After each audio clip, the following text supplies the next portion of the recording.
thank you to everyone who submitted to this form here and provided us with information of how likely we are to get great success on the Cram-o-matic and how likely we are to get the same Pokemon type candy generated with the Candy Cram-o-matic.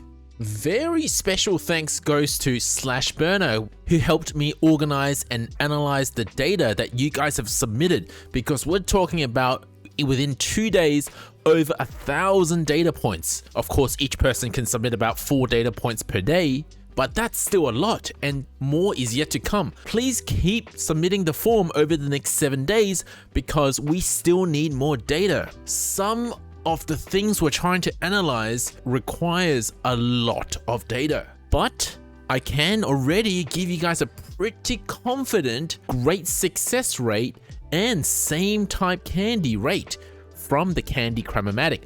And I wanted to get this information out there first before the event ends, because once the event ends, it's kind of useless for you to know this information. Of course, until the next time the Candy Cram-o-matic comes. For those of you who are only interested in the answers, here it is. The great success rate of the Candy Cram-o-matic is about 17.5% based on 1,000 data points. And you can see the data points are actually going up. People are submitting their results as I'm making this video.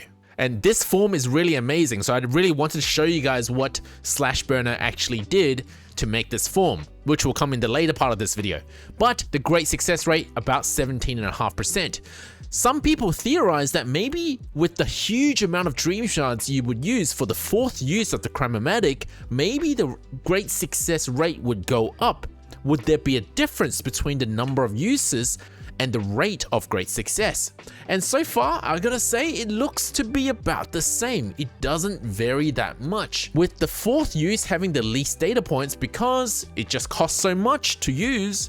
So less people were submitting data. We still got about 100 data points, but this number is the least accurate. Now, how about for same type candy generated? So what that means is if you feed the Cram-o-matic a Wobbuffet candy, it's supposed to have a higher chance to give you Psychic type candy back, so the same type as Wobbuffet. But how likely is that to be the case? In this analysis over here, we are only looking at any data points that submitted only one type of candy. For example, all 40 candies are the same Pokemon, because there's just way too many variations that you can feed the Cram-o-matic. You could feed it one of every different type of Pokemon, or you can feed it 10 Charmander, 10 Cramorant candies, and then 10 Squirtle, 10 Bulbasaur candies. There's way too many combinations for us to look at, which is also why we need a lot more data points if we want to look into this in more detail. But let me give you the overall analysis, overall conclusion first. There is a 35 to 36% chance overall for you to get the same type candy back as the Pokemon candy that you fed. Whether there's any difference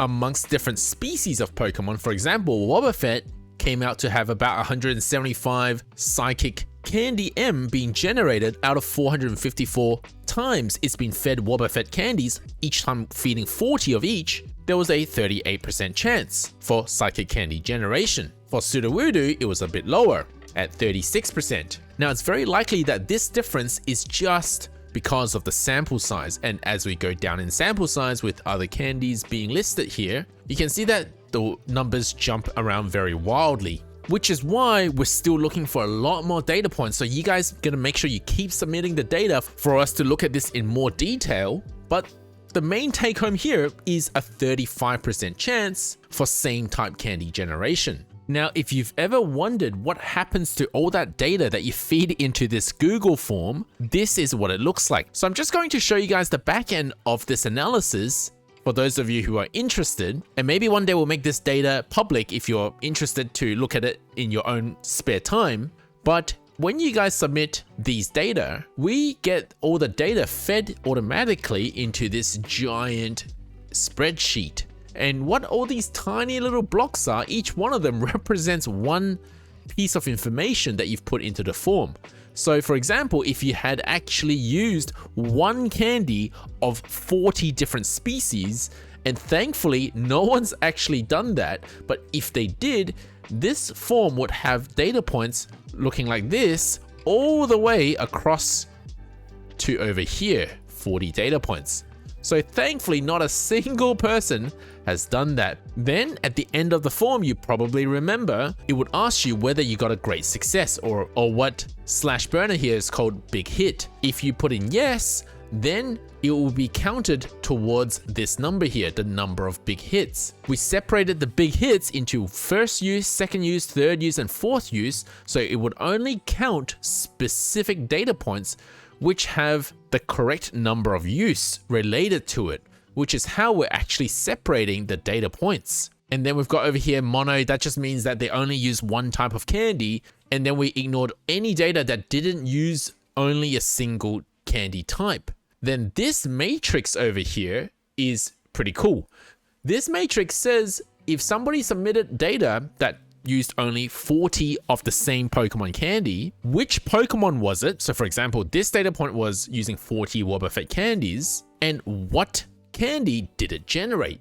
So in this case, it generated Bug. So we can analyze this in many different ways. We can certainly look at how likely Wobbuffet candies are to give us Psychic type candies. We can also look at it in reverse and look at how many Psychic type candies came from Wobbuffet candies, which is a much less important information, but we have the ability to reanalyze this however we want. And what I really like about this form is that this blue thing here, I can actually change the name of the Pokemon. So let's say I want Sudowoodo, and what's happened, it will automatically adjust all the rates of candies given for Sudowoodo candies being fed. What we're looking at in this horizontal column is if you fed Sudowoodo candy, well, certainly there's a high chance of you getting rock type candies, 36%. We already talked about that. But what if there were other types of candies that Sudowoodo can give? With a very small sample size, therefore the results are not accurate enough, but if this small sample size were accurate, it would mean that Sudowoodo also has a higher chance to give electric, bug, and steel candies. So far, we're not seeing anything too crazy on that end. It seems like all other candies have about an equal rate of appearing. But wouldn't it be cool if some Pokemon, which from the core series had 2 different types, for example, Dragonite is both dragon and flying, Charizard is both flyer and flying. Wouldn't it be cool if, even though this game only has 1 core typing, that maybe there's a secondary typing as well, where it would show up as a candy, where it would show up as a boosted chance for that candy to drop. So again, we don't have enough data points to look at Pokemon that have multiple different types in the core series, but it would be nice to look at theories like that. We just need you to keep submitting that data. One more point I want to make for the same type candy generation, we talked about it being about 35-36% chance overall. But what is very neat is if you remove 5.5% from this number over here, you will get a flat 30% rate of same type candy generation. Why do I want to remove 5.5%? Well, there are 18 different types in Pokemon. So if there were a random chance for each one of those 18 types to be picked, when the Cram-o-matic doesn't give you the same type of candy, so for example, if Wobbuffet candy is being fed doesn't give you Psychic type in return, it would pick one of 18 types at random. But one of those 18 types is a Psychic type candy. This is not important, but I just thought it was very interesting that if you pick one of 18, it is 5.5% chance, which is the rate that we got if we take away 30% chance for same type candy generated. So that was more of a fun exercise to look at how the developers design things, but to me, they made the Cram-o-matic have a 30% chance to give the same type and then to pick one of 18 types, which would give us a 35.5% chance of getting Psychic candies. Hopefully that made sense. Thank you for watching, guys. I'm Brovini. Make sure to like and subscribe to this video, and don't forget to keep submitting your Cram-o-matic data. Oh, and if this video was too much to remember, don't worry, I've asked Banana Tanks to make us an infographic with a very quick and easy way to share this information around, so keep your eyes peeled on this topic.